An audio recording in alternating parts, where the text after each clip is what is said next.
भारत हमारे साम्राज्य की धुरी है। यदि हमारे साम्राज्य का कोई राज्य अलग हो जाता है तो हम जीवित रह सकते हैं। यदि हम भारत को खो देते हैं तो हमारे साम्राज्य का सूर्य अस्त हो जाएगा। विक्टर अलेक्जेंडर रूस 1894 में ब्रिटिश इंडिया के वायसराय ने ये बात कही थी। ठीक है, क्या कहा था उन्होंने? भारत साम्राज्य की धुरी है। ठीक है, धुरी है। यदि हमारे साम्राज्य का कोई राज्य अलग हो जाता तो हम जीवित रह सकते हैं। यदि हम भारत को खो देते हैं तो हमारे साम्राज्य का सूर्यास्त हो जाएगा। ये उन्होंने बात कही है और आगे समझेंगे। देखिए, भारत का आर्थिक विकास विषयक इस पुस्तक का मूल उद्देश्य आपको भारतीय अर्थव्यवस्था की मूलभूत विशेषताओं की जानकारी देगा। उस अवधि में जब भारत 15 अगस्त 1947 को स्वतंत्रता प्राप्ति के पूर्व 200 वर्षों तक ब्रिटिश शासन के अधीन था। भारत में ब्रिटिश औपनिवेशिक शासन का मुख्य उद्देश्य इंग्लैंड में तेजी से विकसित हो रहे औद्योगिक आधार के लिए भारतीय अर्थव्यवस्था को केवल एक कच्चा माल प्रदाता तक ही सीमित रखना था। उस शासन की अधीनता के शोषक स्वरूप को समझे बिना स्वतंत्रता के बाद के पिछले 6 दशकों में भारत में हुए विकास का सही मूल्यांकन कर पाना संभव नहीं है। ठीक है, औपनिवेशिक शासन के अंतर्गत निम्न स्तरीय आर्थिक विकास को हम लोग समझेंगे। देखिए, अंग्रेजी शासन की स्थापना से पूर्व भारत की अपनी स्वतंत्र अर्थव्यवस्था थी। ठीक है, यद्यपि जन सामान्य की आजीविका और सरकार की आय का मुख्य स्रोत कृषि था। ठीक है, फिर भी देश की अर्थव्यवस्था में भिन्न विनिर्माण गतिविधियां हो रही थी। सूती व रेशमी वस्त्र और धातु आधारित तथा बहुमूल्य मणि रत्न आदि से जुड़ी शिल्प कलाओं के उत्कृष्ट केंद्र के रूप में भारत विश्व भर में सुविख्यात हो चुका था। भारत में जो बनी चीज़ों थी ना, वो विश्व के बाजारों की सामग्री के प्रयोग तथा उच्च स्तर की कलात्मकता के आधार पर बड़ी प्रतिष्ठित थी। ठीक है, और यहाँ पर हम लोग देखेंगे, इसको जानना पड़ेगा। देखिए, बंगाल का सूती उद्योग। देखिए, मलमल एक विशेष प्रकार का सूती कपड़ा है। जो मलमल है वो विशेष प्रकार का एक सूती कपड़ा है। इसका मूल निर्माण क्षेत्र बंगाल, विशेषकर ढाका के आसपास का क्षेत्र रहा। यह नगर अब बांग्लादेश की राजधानी है। ठीक है, ढाका के मलमल ने उत्कृष्ट कोटि के सूती वस्त्र के रूप में विश्व भर में बहुत ख्याति अर्जित की थी। यह बहुत ही महीन कपड़ा होता था। विदेशी यात्री इसे शाही मलमल या मलमल खास भी कहते थे। इसका आशय यह था कि वे इस कपड़े को शाही परिवारों के उपयोग के योग्य मानते थे। ठीक है, औपनिवेशिक शासकों द्वारा रची गई आर्थिक नीतियों का ध्येय भारत का आर्थिक विकास नहीं बल्कि अपने मूल देश के आर्थिक हितों का संरक्षण और संवर्धन ही था। इन नीतियों ने भारत की अर्थव्यवस्था के स्वरूप के मूल रूप को बदल डाला। भारत को इंग्लैंड को कच्चे माल की पूर्ति करने तथा वहां के बने तैयार माल का आयात करने वाला देश बनकर रह गया था। ठीक है, भारत इंग्लैंड को कच्चा माल की पूर्ति कराने तथा वहां के बने तैयार माल का आयात करने वाला देश बनकर रह गया था। स्वाभाविक ही था कि औपनिवेशिक शासकों ने कभी इस देश की राष्ट्रीय तथा प्रति व्यक्ति आय का आकलन करने का भी ईमानदारी से कोई प्रयास ही नहीं किया था। कुछ लोगों ने निजी स्तर पर आकलन किए पर उनके अनुमानों में बहुत विसंगति और आपसी मतभेद भी थे। ठीक है, देखिए, आकलनकर्ताओं में Dadabhai Naoroji, William Digby, Findlay Shirras, doctor BKRV Rao तथा आरसी देसाई प्रमुख ये लोग हैं। ठीक है फ्रेंड्स, और देखिए, औपनिवेशिक काल के दौरान डॉक्टर राव द्वारा लगाए गए अनुमान बहुत महत्वपूर्ण माने जाते हैं। ठीक है, डॉक्टर राव द्वारा। देखिए, फिर भी सभी अध्ययनकर्ता एक बात पर सहमत रहे कि 20वीं शताब्दी के पूर्वार्ध में भारत की राष्ट्रीय आय की वार्षिक समृद्धि दर 2% से कम ही रही है। ठीक है, 20वीं सदी के 2% से कम ही रही है। ठीक है, तथा प्रति व्यक्ति उत्पाद वृद्धि दर तो मात्र 0.5% ही रह गई थी। कृषि क्षेत्र देख लेंगे। देखिए, ब्रिटिश औपनिवेशिक शासन के अंतर्गत भारत मूलतः एक कृषि अर्थव्यवस्था ही बना रहा। देश की लगभग 85% जनसंख्या जो गांव में एक थी, प्रत्यक्ष या परोक्ष रूप से, ठीक है, कृषि के माध्यम से ही अपनी रोजी रोटी कमा रहे थे। एक बड़ी जनसंख्या का व्यवसाय होने के बाद भी कृषि क्षेत्र में गतिहीन विकास की प्रक्रिया चलती रही थी। ठीक है, यही नहीं, अनेक अवसरों पर उसमें अप्रत्याशित ह्रास या गिरावट भी अनुभव की गई है। भले ही कृषि अधीन क्षेत्र के प्रसार के कारण कुल कृषि उत्पादन में वृद्धि हुई हो, किंतु कृषि उत्पादकता में कमी आती रही। ठीक है, कृषि क्षेत्र की गतिहीनता का मुख्य कारण औपनिवेशिक शासन द्वारा लागू की गई भू व्यवस्था थी। ठीक है, जो कमी आई थी, गिरावट आई थी उत्पादकता में, उसका जो मुख्य क्या है, जो मुख्य कारण क्या रहा, भू व्यवस्था, ठीक है, याद रखना पॉइंट, प्राणियों को ही माना जाता है, ठीक है। आज के समस्त पूर्वी भारत में जो उस समय बंगाल प्रेसिडेंसी कहा जाता था, लागू की गई जमींदारी व्यवस्था में तो कृषि कार्यों से होने वाले समस्त लाभ को जमींदार ही हड़प जाते थे, ठीक है। जमींदारी व्यवस्था में कृषि क्या कौन हड़प जाता था, जमींदार ही हड़प जाते थे, ठीक है। इस प्रकार से अब हम इस बात को समझे, इससे पहले ये जो ब्लैक में लिखा है इसको समझ लेते। देखिए 17वीं शताब्दी में भारत आए फ्रांसीसी यात्री, भारत आए, एक मिनट इसको नोट करते चलना, 17वीं शताब्दी में भारत आए फ्रांसीसी यात्री वर्नियर ने तत्कालीन बंगाल का इस प्रकार वर्णन किया है। अपने 2 बार के भ्रमण के दौरान बंगाल के विषय में संग्रहित जानकारी के आधार पर मैं कह सकता हूँ कि ये क्षेत्र मिस्र देश से कहीं अधिक समृद्ध है। उसने क्या कहा, वर्नियर ने भारत के देखकर कहा, 2 बार भ्रमण किया और कहा कि ये मिस्र से भी ज़्यादा अधिक समृद्ध है, अपने भारत को बताया उसने, ठीक है। यहाँ से सूती, रेशमी वस्त्र, चावल, शक्कर, मक्खन का प्रचुर मात्रा में निर्यात होता है। यहाँ अपने आंतरिक उपभोग के लिए भी गेहूँ, सब्जियाँ, अनाज, मुर्गियाँ, बत्तख आदि, ठीक है, भरपूर उत्पादन होता है। यहाँ सुअरों के बड़े बड़े झुंड तथा भेड़ बकरियों के विशाल झुंड भी विद्यमान है। इस क्षेत्र में हर प्रकार की मछलियाँ प्रचुरता में उपलब्ध है। राजमहल से लेकर समुद्र तक, अतीत में परिवहन तथा सिंचाई के लिए गंगा नदी से बहुत यत्न और श्रम पूर्वक काट कर बनाई गई नहरों का जाल सा बिछा हुआ है। इस प्रकार से उन्होंने वर्णन किया, ठीक है। 17वीं शताब्दी में अपने देश की कृषि समृद्धि के बारे में लिखिए। लगभग 200 वर्ष बाद जब ब्रिटिश भारत को छोड़कर गए, उस समय की कृषि की गतिहीनता के साथ उसकी तुलना भी करना होगा आपको, ठीक है। ये मेंस में काम आ जाएगा क्वेश्चन को। हमने यहाँ पर आ गए थे, यहाँ देखिए, किसानों के पास कुछ नहीं बच पाता था, ठीक है। ये जो बात है मैंने इसके बाद बताई थी, हड़प जाते थे। इसके बाद हम ये बात को बताएंगे क्या होता था, किसानों के पास कुछ नहीं बच पाता था क्योंकि वो हड़प ही जाते थे जमींदार, ठीक है। यही नहीं, अधिकांश जमींदार तथा सभी औपनिवेशिक शासकों ने कृषि क्षेत्र की जो दशा को सुधारने के लिए कुछ नहीं किया फिर, ठीक है। जमींदार की रुचि तो किसानों की आर्थिक दुर्दशा की अनदेखी कर उनसे अधिक से अधिक लगान संग्रह करने तक सीमित ही रहती थी। इसी कारण कृषक वर्ग को नितांत दुर्दशा और सामाजिक तनाव को झेलने को बाध्य होना पड़ा, ठीक है। आगे देखिए, राजस्व व्यवस्था की शर्तों का भी जमींदारों के इस व्यवहार के विकास में बहुत योगदान रहा। राजस्व की निश्चित राशि सरकार के कोष में जमा कराने की तिथियां पूर्व निर्धारित थी, ठीक है। उनके अनुसार रकम जमा नहीं करा पाने वाले जमींदारों से उनके अधिकार छीन लिए जाते थे। साथ ही प्रौद्योगिकी के निम्न स्तर सिंचाई सुविधाओं के अभाव और उर्वरकों का नगण्य प्रयोग भी कृषि उत्पादकता के स्तर को बहुत निम्न रखने के लिए उत्तरदायी था। उर्वरकों का नगण्य माने होता है फ्रेंड्स कम, ठीक है, नहीं के बराबर, नगण्य याद रखना, ठीक है। इस स्तर को बहुत निम्न रखने के लिए उत्तरदायी, किसानों की दुर्दशा को और बढ़ाने में इसका भी बड़ा योगदान रहा। देश के कुछ क्षेत्रों में कृषि के व्यवसायीकरण के कारण नकदी फसलों की उच्च उत्पादकता के प्रमाण भी मिलते हैं, किंतु उस उच्च उत्पादक के लाभ भारतीय किसानों को नहीं मिल पाते थे क्योंकि उन्हें तो खाद्यान्न की खेती के स्थान पर नकदी फसल का उत्पादन करना पड़ता था, जिनका प्रयोग अंततः इंग्लैंड में लगे कारखानों में किया जाता था।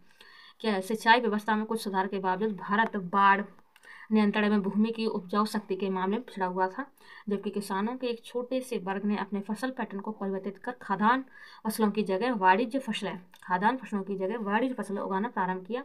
काश्तकारों के एक बड़े वर्ग तथा छोटे किसानों के पास कृषि क्षेत्र में निवेश करने के लिए ना ही संसाधन थे और ना तकनीकी थी और ना ही कोई प्रेरणा थी। के पीछे विदेशी शासकों का दोहरा उद्देश्य था। एक तो वे भारत को इंग्लैंड में विकसित हो रहे आधुनिक उद्योग के लिए कच्चे माल का निर्यात बनाना चाहते थे, दूसरे वे उन उद्योगों के उत्पादन के लिए भारत को ही एक विशाल बाजार भी बनाना चाहते थे। इस प्रकार उन उद्योग के प्रसार के सहारे से वे अपने देश ब्रिटेन के लिए अधिकतम लाभ सुनिश्चित करना चाहते थे। ऐसे आर्थिक परिदृश्य में भारतीय शिल्प कलाओं के पतन से जहां एक और भारी स्तर पर बेरोजगारी फैल रही थी, वहीं भारतीय उत्पाद से वंचित भारतीय बाजारों में मांग का भी प्रसार हो रहा था। इस मांग को इंग्लैंड से सस्ते निर्मित उत्पादों के लाभपूर्ण आयात द्वारा पूरा किया गया। यद्यपि 19वीं शताब्दी के उत्तरार्ध में भारत में कुछ आधुनिक उद्योगों की स्थापना होने लगी, किंतु उनकी उन्नति बहुत धीमी ही रही। प्रारंभ में यह विकास केवल सूती वस्त्र और पटसन उद्योग को आरंभ करने तक ही सीमित था, ठीक है। तो जो भी बात कह रहे हैं ध्यान से सुनना, नोट करते चलना, ठीक है। सूती कपड़ा मिलें प्राय भारतीय उद्यमियों द्वारा ही लगाई गई थी। सूती जो कपड़ा जो मिलें जो थी वो ज़्यादातर भारतीय उद्यमियों द्वारा ही लगाई गई थी और ये देश के पश्चिमी क्षेत्रों, आज के महाराष्ट्र और गुजरात, ठीक है, में ही अवस्थित थी। ठीक है, पटसन उद्योग की स्थापना का श्रेय विदेशियों को ही दिया जाता है। यह उद्योग केवल बंगाल प्रांत तक ही सीमित रहा। 20वीं शताब्दी के आरंभिक वर्षों में लोहा और इस्पात उद्योग का प्रारंभ हुआ। ठीक है, Tata iron steel company, Tata iron steel company, ठीक है, की स्थापना 1907 में हुई थी। ठीक है, टाटा आयरन स्टील कंपनी की जो स्थापना है 1907 में हुई थी। दूसरे विश्व युद्ध के बाद चीनी चीनी एक मिनट, और यहाँ मैंने बता दिया सीमेंट, कागज आदि के कुछ कारखाने भी स्थापित हुए थे। ठीक है, किंतु भारत में भावी औद्योगिकीकरण को प्रोत्साहित करने हेतु पूंजीगत उद्योगों का प्रयोग अभाव ही बना रहा। पूंजीगत उद्योग वे उद्योग होते हैं जो तत्कालिक उपयोग में काम आने वाली वस्तुओं के उत्पादन के लिए मशीनों और कल पुर्जों का निर्माण करते हैं। यत्र तत्र कुछ कारखानों की स्थापना से देश की पारंपरिक शिल्पकला आधारित निर्माण शालाओं के पतन की भरपाई नहीं हो पाई। यही नहीं, नव औद्योगिक क्षेत्र की समृद्धि दर बहुत ही कम थी और सकल घरेलू देशीय उत्पाद में उसका योगदान भी बहुत कम रहा। इस नए उत्पादक क्षेत्र की एक नई महत्वपूर्ण कमी यह थी कि इसमें सार्वजनिक क्षेत्र का कार्य क्षेत्र भी बहुत कम रहा और वास्तव में क्षेत्र प्राय रेल और विद्युत उत्पादन, संचार, बंदरगाह और कुछ विभागीय उपक्रमों तक ही सीमित थे। मार्ग खुलने से तो भारत के व्यापार पर अंग्रेजी नियंत्रण और भी सख्त हो गया था। विदेशी शासन के अंतर्गत भारतीय आयात निर्यात की सबसे बड़ी विशेषता निर्यात अधिशेष का बड़ा आकार रहा। ठीक है, जो ब्लैक में लिखा है बॉक्स में उसको भी देख लेते हैं। ब्रिटिश काल की उन वस्तुओं की सूची तैयार करें जिनका भारत से निर्यात और आयात होता था। भारत सरकार के वित्त मंत्रालय द्वारा प्रकाशित विभिन्न वर्षों के आर्थिक सर्वेक्षण से भारत के आयात और निर्यात से संबंधित विभिन्न वस्तुओं की सूचना एकत्रित करें। इन आयातों और निर्यातों की तुलना में स्वतंत्रता पूर्व अवधि से करें। इन सभी प्रमुख पत्तनों के नाम भी लिखें जो अब भारत के अधिकांश विदेशी व्यापार को संभालते हैं। तो जितने भी पॉइंट है जैसे कि पत्तन प्रेजेंट में कितने, इसको आप नोट्स बनाए इसके। ठीक है, और क्या बताया था, आयात निर्यात किस किस देश से ज़्यादा हो रहा है प्रेजेंट में। ठीक है, उस समय कौन सा हो रहा था, इस समय का ज़्यादा इंपॉर्टेंट, तो इसको नोट करें ये सब। ठीक है, और एक पॉइंट और था यहाँ पर ये वाला, एक ताल का बनाया कर दर्शाएं कि भारत में अन्य आधुनिक उद्योग सबसे पहले कहाँ और कब स्थापित हुआ था। क्या आप यह जानते हैं कि किसी आधुनिक उद्योग की स्थापना के लिए आधारभूत आवश्यकता क्या होती हैं। उदाहरण के लिए जैसे Tata iron and steel company की स्थापना जमशेदपुर में ही क्यों की गई थी। अब ये झारखंड राज्य में। ठीक है, और आज भारत में कितने लोह और इस्पात कारखाने हैं, कितने लोह और इस्पात कारखाने, क्या ये लोह और इस्पात कारखाने विश्व के श्रेष्ठ संयंत्रों में गिने जाते हैं। क्या इन कारखानों की पुनर्रचना और तकनीकी उन्नयन की आवश्यकता है, यदि हाँ तो ये कार्य किस प्रकार हो सकेगा। आजकल यह तर्क दिया जा रहा है कि जो उद्योग अर्थव्यवस्था के लिए अति महत्वपूर्ण नहीं है उन्हें सार्वजनिक क्षेत्र में रखने की कोई आवश्यकता ही नहीं है। इस विषय में आपके क्या विचार हैं। भारत के मानचित्र पर उन सूती कपड़ा पटसन मिलों को अंकित करें जो स्वतंत्रता प्राप्ति के समय विद्यमान थे। विदेशी शासन के अंतर्गत भारतीय आयात निर्यात की सबसे बड़ी विशेषता निर्यात अधिशेष का बड़ा आकार रहा था। ठीक है, किंतु शेष अधिशेष की भारतीय अर्थव्यवस्था को बहुत भारी लागत भी चुकानी पड़ी। देश के आंतरिक बाजार में अनाज, कपड़ा और मिट्टी का तेल जैसे अनेक आवश्यक वस्तुएं मुश्किल से उपलब्ध हो पाती थी। यही नहीं, इस निर्यात अधिशेष का देश में सोने चांदी के प्रभाव पर भी कोई प्रभाव नहीं पड़ा। वास्तव में इसका प्रयोग तो अंग्रेज की भारत पर शासन करने के लिए गढ़ी गई व्यवस्था का खर्च उठाने में ही हो जाता था। अंग्रेजी सरकार के युद्धों पर व्यय तथा आदर्श मदों के आयात पर व्यय के द्वारा भारत की संपदा का दोहन हुआ। ठीक है, और इधर देखेंगे यूनाइटेड किंगडम, ये यूनाइटेड किंगडम है। और इधर देखते हैं, ये क्लियर नहीं दिख रहा, ये यूनाइटेड किंगडम, और ये और इधर दिख रहा है अंड महासागर, हिंद महासागर। ठीक है, और ये अरब सागर, मतलब ये इंडिया। ठीक है, इधर देखिए भारत, हिंद महासागर, अरब सागर, और ये अफ्रीका, लाल सागर। इधर ये स्वेज नहर, इसकी चर्चा हो रही थी स्वेज नहर की। ठीक है, और ये मैप में आप कर सकते हैं, इस प्रकार से व्यापार होता था। ठीक है, भारत और इंग्लैंड के बीच राजमार्ग के रूप में प्रयुक्त स्वेज नहर। ठीक है, इम्पोर्टेंट है। देखिए स्वेज नहर के माध्यम से व्यापार। स्वेज नहर उत्तर पूर्वी मिस्र में स्वेज स्थल संधि के आर पार उत्तर से दक्षिण की ओर प्रवाहित होने वाला कृत्रिम जलमार्ग था। कृत्रिम मतलब खुद से बनाया गया है। ठीक है, प्राकृतिक नहीं था, कृत्रिम था। ठीक है, यह भूमध्य सागर के मिस्र पत्तन पोर्ट सईद को लाल सागर की एक प्रशाखा स्वेज की खाड़ी से जोड़ता है। इस नहर से अमेरिका और यूरोप से आने वाले जलयानों को दक्षिण एशिया, पूर्वी अफ्रीका तथा प्रशांत महासागर तटवर्ती देशों के लिए एक छोटा और सीधा जलमार्ग सुलभ हो गया। अब उन्हें अफ्रीका के अब उन्हें अफ्रीका के दक्षिणी छोर की परिक्रमा नहीं करनी पड़ती। सुएज नहर आज आर्थिक और सामरिक दृष्टि से विश्व का सबसे महत्वपूर्ण जलमार्ग है। ठीक है, वर्ष 1869 में इसके खुल जाने से परिवहन लागत बहुत कम हो गई और भारतीय बाजार तक पहुंचना सुगम हो गया था। ठीक है, जनांकीय परिस्थिति देखिए, ब्रिटिश भारत की जनसंख्या के विस्तृत ब्यौरे सबसे पहले 1881 की जनगणना के तहत ब्रिटिश भारत की जनसंख्या के विस्तृत जो ब्यौरा है वो सबसे पहले 1881 की जनगणना के तहत, ठीक है, एकत्रित किए गए। यद्यपि इसकी कुछ सीमाएं थी, फिर भी इसमें भारत की जनसंख्या समृद्धि की विषमता बहुत स्पष्ट थी। बाद में प्रत्येक 10 वर्ष बाद जनगणना होती रही। 1921 के पूर्व का भारत जनांकीय संक्रमण के प्रथम सोपान में था। द्वितीय सोपान का आरंभ 1921, ठीक है, के बाद माना जाता है, किंतु उस समय तक ना तो भारत की जनसंख्या बहुत विशाल थी और ना ही उसकी समृद्धि दर बहुत अधिक थी। सामाजिक विकास के विभिन्न सूचक भी बहुत उत्साहवर्धक नहीं थे। कुल मिलाकर साक्षरता दर तो 16% से भी कम थी। साक्षरता दर पूछ रहा है, ठीक है, 16% से भी कम थी। इसमें महिला साक्षरता दर नगण्य थी, बिल्कुल केवल 7% आंकी गई थी। जन स्वास्थ्य सेवा तो अधिकांश को सुलभ ही नहीं था। जहाँ ये सुविधा उपलब्ध भी थी वहाँ नितांत अपर्याप्त थी। परिणाम स्वरूप जल और वायु के सहारे फैलने वाले संक्रमण रोगों का प्रकोप था। उनसे व्यापक जनहानि होना एक आम बात है, कोई आश्चर्य नहीं। उस समय सकल मृत्यु दर बहुत ऊंची थी, विशेष रूप से शिशु मृत्यु दर अधिक चौंकाने वाली थी। आज भले ही हमारे देश में शिशु मृत्यु दर 63 प्रति हजार हो गई, पर उस समय जो दर थी वो 218 प्रति हजार थी। जीवन प्रत्याशा स्तर भी आज के 63 वर्ष की तुलना में केवल 32 वर्ष ही था। विश्वस्त आंकड़ों के अभाव में यह कह पाना कठिन है कि उस समय गरीबी का प्रसार कितना था, इसमें कोई संदेह नहीं है। ठीक है, औपनिवेशिक शासन के दौरान भारत में अत्यधिक गरीबी व्याप्त थी। परिणामस्वरूप भारत की जनसंख्या की दशा और भी बदतर हो गई थी। देखिए, क्या आप स्वतंत्र पूर्व भारत में बारंबार अकाल पड़ने का कारण बता सकते हैं? इस विषय में नोबेल पुरस्कार से सम्मानित अर्थशास्त्री अमर्त्य सेन की पुस्तक गरीबी और अकाल। अब आपको याद रखना है कि गरीबी और अकाल किसकी पुस्तक है? अर्थशास्त्री अमर्त्य सेन। ठीक है, अर्थशास्त्री अमर्त्य सेन की जो पुस्तक है गरीबी और अकाल, बहुत उपयोगी होगी। ठीक है, स्वतंत्रता के समय भारत की जनसंख्या के व्यवसाय को विभाजन का पाई चार्ट बना है। ठीक है, निवेशक काल में विभिन्न औद्योगिक क्षेत्रों के लगे कार्यशील श्रमिकों के अनुपातिक विभाजन में कोई परिवर्तन ही नहीं आया। कृषि सबसे बड़ा व्यवसाय था जिसमें 70 से 75% जनसंख्या लगी थी। विनिर्माण तथा सेवा क्षेत्रों में क्रम से 10% तथा 15 से 20% जन समुदाय को रोजगार मिल पा रहा था। क्षेत्रीय विषमताओं में वृद्धि एक बड़ी विचलितता रही।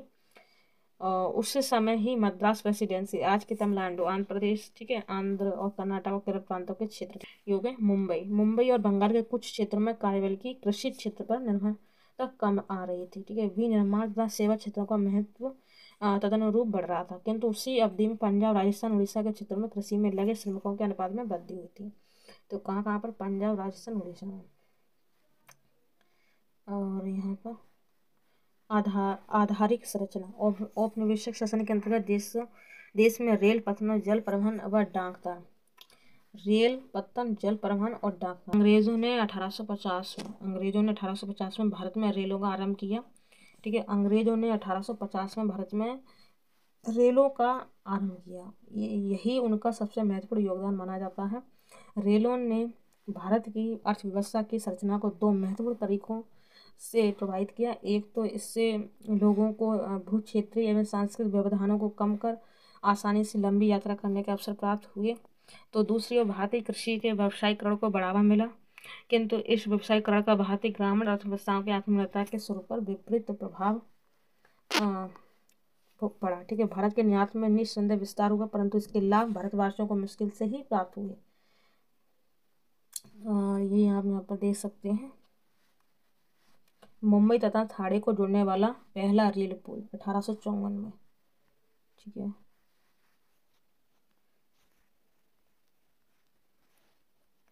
इस प्रकार जनसामान्य को मिले सांस्कृतिक लाभ व्यापक होते हुए भी देश की आर्थिक हानि की भरपाई न कर पाए। सड़कों तथा रेलों के विकास के साथ साथ औपनिवेशिक व्यवस्था ने आंतरिक व्यापार तथा समुद्री जलमार्ग के विकास पर भी ध्यान दिया, किंतु उपाय बहुत संतोषजनक नहीं थे। उस समय के आंतरिक जलमार्ग अलाभकारी सिद्ध हुए। उड़ीसा के तटवर्ती नहर इसका विशेष उदाहरण है। यद्यपि इस नहर का निर्माण सरकारी कोष से किया गया तथापि यह रेल मार्ग से स्पर्धा नहीं कर पाई। नहर के समांतर रेल मार्ग विकसित होने के बाद अंततः उस जलमार्ग को छोड़ दिया गया। भारत में विकसित की गई महंगी तार व्यवस्था का मुख्य ध्येय तो कानून व्यवस्था को बनाए रखना ही था। दूसरी ओर डाक सेवा आवश्यक जन सामान्य को सुविधा प्रदान कर रही थी, किंतु वे बहुत ही अप्राकृतिक आधारित संरचनाओं की वर्तमान अर्थव्यवस्था के विषयों में आपको अध्याय 8 में मिलेगा पढ़ने को। और निष्कर्ष, स्वतंत्रता प्राप्ति तक 200 वर्षों के विदेशी शासन का प्रभाव भारतीय अर्थव्यवस्था के प्रत्येक आयाम पर अपनी पेट बना चुका था। कृषि क्षेत्र पहले से ही अत्यधिक श्रम अधिशेष के भार से लदा था। उसकी उत्पादकता का स्तर भी बहुत कम था। औद्योगिक क्षेत्र भी आधुनिकीकरण, विविध क्षमता और संवर्धन और सार्वजनिक निवेश में वृद्धि की मांग कर रहा था। ठीक है, और इधर देखेंगे कि क्रियात्मक गतिविधियां। अभी भी कुछ क्षेत्रों में यह धारणा व्याप्त है कि ब्रिटिश शासन भारत के लिए लाभकारी था। इस धारणा के बारे में जानकारी पर आधारित चर्चा की आवश्यकता है। आपका इस धारणा के प्रति क्या दृष्टिकोण होगा, अपनी कक्षा में मतलब सोचिए विचारिए और क्या। ठीक है, और क्या अंग्रेजी शासन भारत के लिए अच्छा था, बताना कमेंट्स। और इधर देखते हैं पुनरावर्तन। स्वतंत्रता के बाद ही आर्थिक विकास की उपलब्धियों को सही रूप में समझ पाने के लिए स्वतंत्रता पूर्व की अर्थव्यवस्था की सही जानकारी आवश्यक है। ठीक है, औपनिवेशिक शासकों की आर्थिक नीतियां शासित देश और वहां के लोगों के आर्थिक विकास से प्रेरित नहीं थी। उनका ध्येय तो इंग्लैंड के आर्थिक हितों का संरक्षण और संवर्धन था। ठीक है, भारत का नहीं था, ये इंग्लैंड के थे, तो इंग्लैंड का ही करेंगे। ठीक है, चलिए। भले ही भारत की जनसंख्या का बहुत बड़ा भाग कृषि से ही अपनी आजीविका पाता था, किंतु कृषि क्षेत्र गतिहीन ही रहा। इसमें हास के ही प्रमाण मिले। ठीक है, भारत की अंग्रेजी सरकार द्वारा अपनाई गई नीतियों के कारण भारत के विश्व प्रसिद्ध हस्तकला उद्योग का पतन होता रहा और उनके स्थान पर किसी आधुनिक औद्योगिक आधार की रचना नहीं हो पाई। पर्याप्त सार्वजनिक स्वास्थ्य सेवाओं का अभाव, बार बार प्राकृतिक आपदाओं और अकाल ने जन सामान्य को बहुत ही निडर बना डाला और इसके कारण उच्च मृत्यु दर का सामना करना पड़ा। यद्यपि अपने औपनिवेशिक हितों से प्रेरित होकर विदेशी शासकों ने आधारिक संरचना सुविधाओं को सुधारने के प्रयास किए थे, परंतु इन प्रयासों में उनका निहित स्वार्थ था। यद्यपि स्वतंत्र भारत की सरकार ने योजनाओं के द्वारा ये आधार बनाया। एक बार इसके जैसे हमने कोई पाठ पढ़ा उसका अभ्यास भी करना पड़ता है, तो उस अभ्यास के चक्कर में हम यहाँ पर समझेंगे। देखिए, भारत में औपनिवेशिक शासन की आर्थिक नीतियों का केंद्र बिंदु क्या था, उन नीतियों के प्रभाव हुए। दूसरा पॉइंट, औपनिवेशिक काल में भारत की राष्ट्रीय आय का आकलन करने वाले प्रमुख अर्थशास्त्रियों के नाम बताइए। औपनिवेशिक शासन काल में कृषि की गतिहीनता के मुख्य कारण क्या थे। स्वतंत्रता के समय देश में कार्य कर रहे कुछ आधुनिक उद्योगों के नाम बताइए। स्वतंत्रता पूर्व अंग्रेजों द्वारा भारत के व्यवस्थित औद्योगिकरण के दौरे ध्येय क्या थे। अंग्रेजी शासन के दौरान भारत के परंपरागत हस्तकला उद्योग का विनाश हुआ। क्या आप इस विचार से सहमत हैं। अपने उत्तर के पक्ष में कारण बताइए। क्या आपको ये पहले पता था, हस्तकला वाला? नहीं पता हुआ। जब तक हम लोग किसी चीज़ को पढ़ते नहीं, समझते नहीं है ना, तो हम लोग नहीं कर पाते। अब जैसे कि मैंने ये प्रश्न बोला, ये प्रश्न है, इस प्रश्न को हमने बोला और इस प्रश्न के बारे में आप गूगल पर सर्च करोगे, लिखोगे और मुझे सेंड करोगे तो और अच्छे से आपको समझ में आएगा। ठीक है, और आप इसी प्रकार से अपनी तैयारी फ्री में करना चाहते हैं तो आप मुझे टेलीग्राम पर मैसेज करें, तो वहाँ पर आप इस प्रकार से प्रश्न लिखकर आप वहाँ पर जुड़े रहें। ठीक है, चलिए आगे देखिए। भारत में आधारिक संरचना विकास की नीतियों से अंग्रेज अपने क्या उद्देश्य पूरा करना चाहते थे। ब्रिटिश औपनिवेशिक प्रशासन द्वारा अपनाई गई औद्योगिक नीतियों की कमियों की आलोचनात्मक विवेचना करनी है। औपनिवेशिक काल में भारतीय संपत्ति के निष्कासन से आप क्या समझते हैं। जनांकीय संक्रमण के प्रथम से द्वितीय सोपान की ओर संक्रमण का विभाजन वर्ष कौन सा माना जाता है। अब इस प्रकार से बाई चांस ये ऑब्जेक्टिव बनाना तो आप क्या कर पाओगे, नहीं कर पाओगे। इस वजह से इसको आप ढूंढो, सर्च करो, लिखो। देखिए, औपनिवेशिक काल में भारत की जनांकीय स्थिति का एक संख्यात्मक चित्र प्रस्तुत करें। और ये क्लास करने के बाद आपको समझ में नहीं तो फिर डबल स्पीड करके आप इस क्लास को दोबारा समझें और फिर इस सभी प्रश्नों को सॉल्व करें। ठीक है, देखिए, स्वतंत्रता पूर्व भारत की जनसंख्या की व्यावसायिक संरचना के प्रमुख विशेषता समझाइए। स्वतंत्रता के समय भारत के समझ उपस्थिति प्रमुख आर्थिक चुनौतियों को रेखांकित करें। भारत में प्रथम सरकारी जनगणना किस वर्ष में हुई थी। स्वतंत्रता देखिए, आपने अगर पीवाई के क्वेश्चन सॉल्व करे होंगे ना, यूपीपीसीएस प्री के या यूपीएससी किसी के भी किए होंगे, तो आपको इस प्रकार से प्रश्न मिले होंगे। भारत में प्रथम सरकारी जनगणना किस वर्ष हुई? तो आप सोचिए, सोचिए, मैंने बताया अभी, आप सोचिए। आगे देखिए, स्वतंत्रता के समय भारत के विदेशी व्यापार के परिणाम और दिशा की जानकारी दें। क्या अंग्रेजों ने भारत में कुछ सकारात्मक योगदान भी दिया था? विवेचना करें। इस प्रकार से ये आपके 16 प्रश्न है। अतिरिक्त गतिविधियां आप यहाँ पर देख सकते हैं।